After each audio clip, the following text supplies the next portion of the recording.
Quer duplicar o valor da sua assinatura? Agora assinar o Observador dá acesso a todos os conteúdos e benefícios e ainda há uma anuidade ACP Bronze grátis. Terá vantagens que vão desde plano de saúde gratuito a descontos em combustível. Esta é uma assinatura que vale por duas. Assine hoje em observador.pt com 45% de desconto.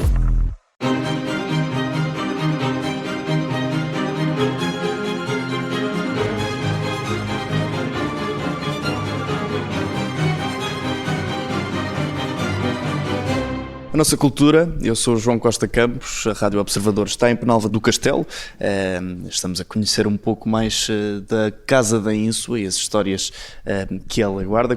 Continuamos com a companhia de José Luís Nogueira, historiador da Casa da Ínsua e que nos tem acompanhado e dado a conhecer um pouco mais relativamente a esta propriedade.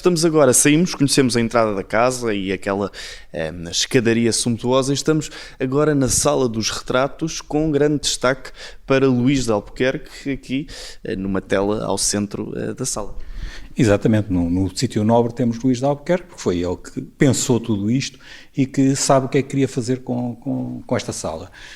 Era habitual na época as casas nobres, as casas importantes, os espaços, terem uma galeria de retratos que no fundo contava os passados, os antepassados, e contando a história da família. E é exatamente isso que o Luís de Albuquerque aqui nos quer fazer. Ele está numa das paredes, no centro das duas janelas, e tem na sua frente a sua linhagem, os seus ancestrais, ordenados por ordem genealógica, até ao final, onde aparecem os retratos dele próprio e dos irmãos. Portanto, tem aqui a sua família e permite-nos contar, retrato a retrato, toda a história da sua família. Começando pelo próprio Luís, que nos aparece ali fardado. Ele era ajudante de ordens do general Maclean, no Forte de Almeida, e aqui já se começa a notar a sua costela de engenheiro, porque na planta, no quadro, tem uma planta na mão, que é a planta do Forte de Almeida, precisamente. E é ele que nos conta, no fundo, a história que aqui está, a começar pelo quadro que representa o seu bisavô, Francisco de Castro. Aqui em grande destaque também, um quadro bastante grande. E o próprio quadro nos conta que é uma cópia mandada fazer por Luís de Albuquerque para este espaço, e portanto está aqui especificamente porque o Luís de Albuquerque quis que ele aqui estivesse neste local nobre. Esta personalidade, este Francisco de Castro, merece uma referência especial, porque é um herói das guerras da Restauração, e é engraçadíssimo que os livros, o que ele nos deixa nas histórias, é que em cada uma das batalhas nos deixa uma contabilidade de golpes. Na batalha tal fiz 22 golpes e parti um dedo, na batalha Y fiz 15 golpes e torci uma perna, deixa-nos um bocadinho essa referência. Mas não se, por esta nota quase anedótica, não se pense que é um homem sem valor. Era um homem de extraordinária importância naquela época. Para o rei Dom Afonso VI, ele foi uma espécie de primeiro-ministro, não havia este lugar na época, mas era uma pessoa de enorme confiança. Foi ele, aliás, que trouxe para cá a mulher, e é a pessoa mais próxima deste rei, de tal forma que o rei o distingue oferecendo-lhe um relógio de ouro, fabuloso, que esteve aqui nesta mesa durante muito tempo, agora, por razões óbvias, não estará cá. Quando o irmão de Dom Afonso VI, Dom Pedro II, rouba o trono ao irmão e rouba-lhe a mulher, nós pensaríamos que este senhor ia ser corrido. Não, mantém o mesmo lugar, e para mostrar que mantém o mesmo nível de confiança, até porque fica-lhe também com a mulher, que foi ele que trouxe para Portugal, para manter o mesmo nível de confiança, oferece-lhe um relógio exatamente igual ao que já lhe tinha dado, ao que o irmão lhe tinha dado. E, portanto, os dois relógios exatamente iguais eram uma das pontos altos desta sala. Depois a sequência familiar segue. Em frente do Luís de Albuquerque está o pai, Francisco, que tem no próprio quadro tem o bastão com que usava habitualmente, e esse bastão também está aqui um exemplar que nos mostra. E depois saltamos aqui para o Luís de Albuquerque, em 1772, em que ele está junto do decreto de Dom José, que o nomeia governador de Cuiabá e Mato Grosso. Governador e capitão-general destes dois estados. E é aqui que ele vai para o Brasil, com um contrato de convidado pessoalmente pelo Marquês de Pombal, foi chamado a Lisboa expressamente numa missão secreta para ser convidado para ir assumir esta difícil função na altura, e ele vai, não leu bem, foi as entrelinhas do contrato, porque o contrato dizia que era um contrato de 3 anos, prorrogável até que fosse substituído. O facto é que nunca mais foi substituído.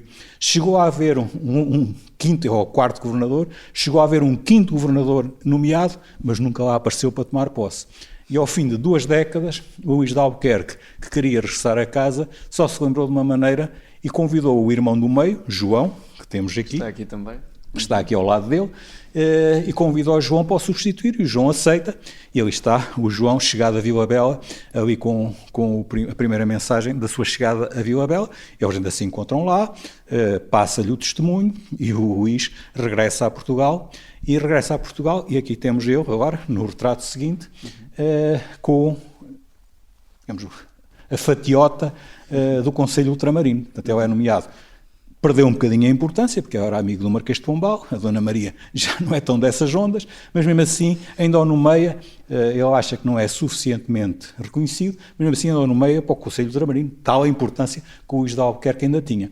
Mas a sua vida vai ser curta, ele dedica-se, poucas vezes já vem à Ínsula, tem uma quinta, a Quinta do Albuquerque, na zona em Lisboa, na zona que hoje é Benfica, e onde se dedica também a outra das facetas de que ele é exímio, que é colecionador, e com tudo o que trouxe e com tudo o que vai arranjando, muitas destas coleções a devemos a ele e às trocas que fez com o Vandel e com outros nomes com quem falava e com quem trocava informações, e trocavam peças. Portanto, ele tinha muitas que tinha do Brasil e melhorava a sua coleção com essas trocas. Só, como eu dizia, durou pouco, coitado, porque o irmão João chega ao Brasil e apanha uma doença local e morre. E, portanto, ele sente-se, de alguma forma, responsável pela morte do irmão, e poucos meses depois de saber a notícia, ele morre também. O último retrato que aqui está é do irmão mais novo dos 3, o Manuel, que depois acaba por ser, também esteve no Brasil, foi aliás o primeiro a ir para o Brasil, portanto todos eles eram de leis, e portanto esteve lá como ouvidor no Brasil, antes até do Luís, chegaram a ser lá contemporâneos, mas depois veio para Portugal e esteve no Porto, e ainda teve um papel importante depois, quando foi, ainda nesta fase de obras do Luís, quando foi da Capela, foi ele o que trouxe do Porto alguns artífices para concluírem os trabalhos da Capela dessa época. E, finalmente, o Luís mostra-nos a geração seguinte, portanto, ao lado dele, o último quadro de todos, são 3 crianças, 2 filhas e o filho do Manuel. É aquele João Albuquerque, que será o seguidor da história que o Luís aqui nos contou. Muito bem, José Luís, eu destacaria, por último, aqui uma peça de mobiliário aqui na Sala dos Retratos, aqui na Casa da Ínsula, em Penalva do Castelo, que nos deixa aqui uma mensagem relativamente à data em que a casa estaria pronta para ser habitada. Exatamente. Todo este mobiliário, é todo da mesma linha que está na sala, foi fabricado, e nós sabemos por quem. Foi produzido aqui na Ínsula, precisamente porque o autor fez questão de nos dizer isso. E, portanto, por trás do móvel, ele diz-nos: Mestre Baltazar, 1780, fez na Ínsula. Portanto, o mestre Baltazar, e esta é a parte, se calhar, mais interessante da história, ele diz-nos a data em que a casa ficou pronta, só se faz móveis para casas que estão prontas, como é à partida. Portanto, e ela é irmã de uma outra obra que o Luís faz no Brasil, que é o Forte Príncipe da Beira, é nessa altura que manda para cá as plantas da casa, e, portanto, entre 1775 e 1780 é que a casa é construída, e aqui está a prova de que, nesta altura, a casa começou a ser habitada. Ora, este mestre Baltazar era nem mais nem menos que o marceneiro do Marquês de Pombal. E porquê é que ele está aqui? Está aqui não só pela amizade que havia e a ligação muito próxima entre o Marquês e o Luís, mas também porque ele estava aqui próximo na altura, em Coimbra, porque o Marquês o tinha mandado para a Universidade de Coimbra quando estava ali a desenvolver os novos gabinetes, a nova Universidade de Coimbra. E foi mal quisto, porque o reitor da universidade escreve ao Marquês a dizer: eu não quero cá este senhor, que este senhor e a equipa dele é muito cara, eu faço isto com os meus homens, não quero cá isto. O Marquês responde-lhe taxativamente: é esse senhor que vai fazer, com esse senhor, garante-me que eu tenho isto no prazo certo e com a qualidade que pretendo. Mais uma das histórias que marca aqui, uma das várias salas da Casa da Insua, aqui em Penalva do Castelo. Continuamos esta visita, fica por aqui este episódio. O José Luís Nogueira deu-nos a conhecer um pouco mais da história desta Sala dos Retratos e também um pouco da família. No próximo episódio vamos conhecer o Salão Nobre.